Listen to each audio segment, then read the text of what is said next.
Welcome to the President and CEO Focus on the Middle Market podcast series, where President and CEO founder Paul Stukel discusses middle market issues with business leaders from across the nation.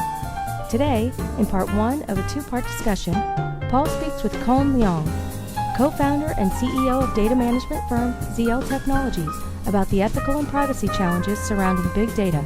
The thing that intrigued me in a rather disturbing way about the whole Facebook issue was the only way I can put it, it's not sort of reactive or analytical, it's proactive in the sense that Facebook deliberately used, and I'm not even concerned necessarily about the privacy issue, I mean, although a lot of people got uptight about that. To me, it's the ability of a big data kind of mindset or approach to not only analyze. I think I hear what you're saying, but we've actually manipulate the dealt future. with this uneasy conflict for many years, if not centuries. Yeah. And it's the dividing line between gathering news and emitting propaganda. It's the same issue. Because when you warp the mind, that's propaganda. I guess my thought on that is that the tools, or my concern on that, because I'm actually asking questions, I'm not actually making conclusions yet, but my concern is that the tools that are available now for, let's go back to the really bad old days, with the Nazis were extraordinarily evil people, but my God, they were geniuses when it came to social manipulation. They used radio, they used film, which were, of course, the current technologies at the time. And I'm not, certainly not naive enough to, given the advertising world and the political world, that, obviously manipulation of one's perspective it's a science. Of course it is. But you marry that with big data, and it really does become quite Orwellian in the sense that people are sitting there reading their Facebook page, and they're literally, the data that is being collected and I'll put it succinctly, is being used to affect their emotions. That's kind of frightening to me. What you're trying to say, if I'm correct, is we've gone from the Nazi era of propaganda to the millions to one-on-one propaganda. Yeah. That's much more effective.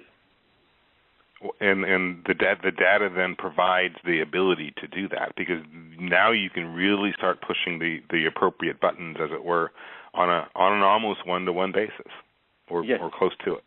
Yes, it's one-on-one propaganda that was never possible before.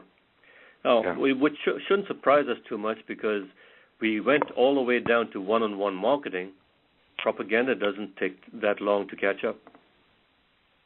True. So it's a natural course of events, and it'll get more and more. I am a little bit more optimistic. As we get more and more intrusive, there'll be also defensive mechanisms that'll get more and more powerful. Which is I assume you mean largely technological defenses, right? That are available to people. Yes. Yeah. Not only technological defenses, but also human-based defenses. For example, it's kind of hard to get our attention nowadays because we get inundated with all these messages.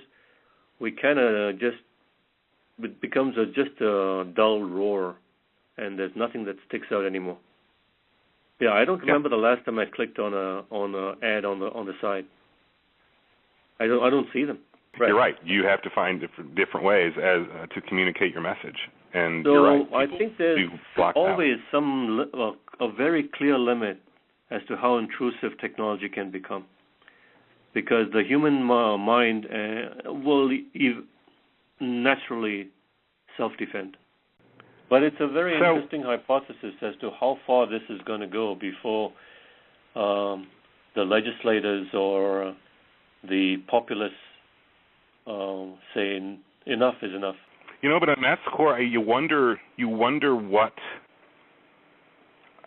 in terms of the legislators, you wonder what is possible from them, because again, I mean, and because things like social media, the whole world we live in is driven by electronic communications, digital. It's a digital world, and I don't see that changing anytime soon, ever, in fact. And so, the problem with some of the solutions may outweigh the benefits, or the benefits of some of those solutions very well may sort of completely be much less than the cost associated with it.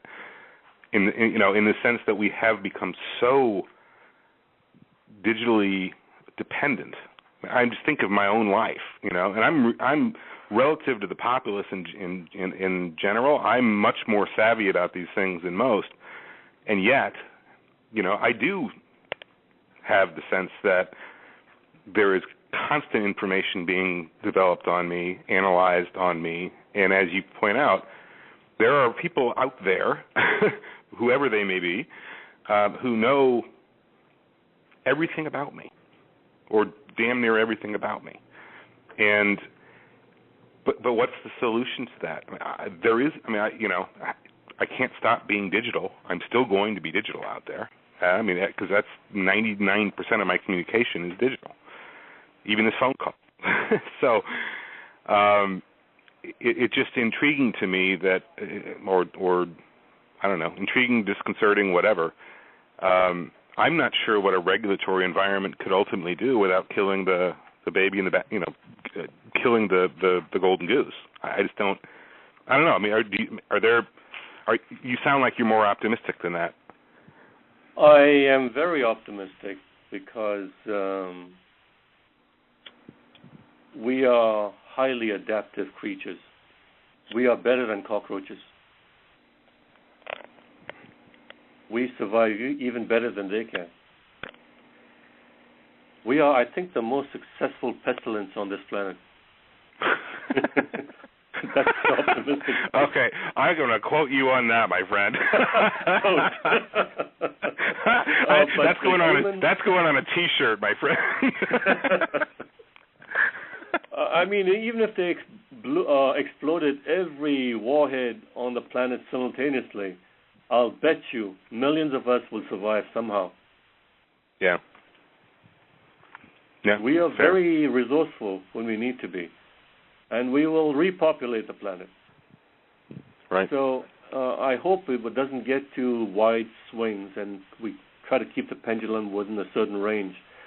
But in Europe, for example, they've already gone that path in trying to nail down Google's ambitions. Yep. I think in the U.S. we've been a little bit more anti-government, so therefore government hasn't really waded in yet in the full force. But it will come. It will definitely come. Listen tomorrow for part 2 of our discussion with Kohn. Thanks for listening.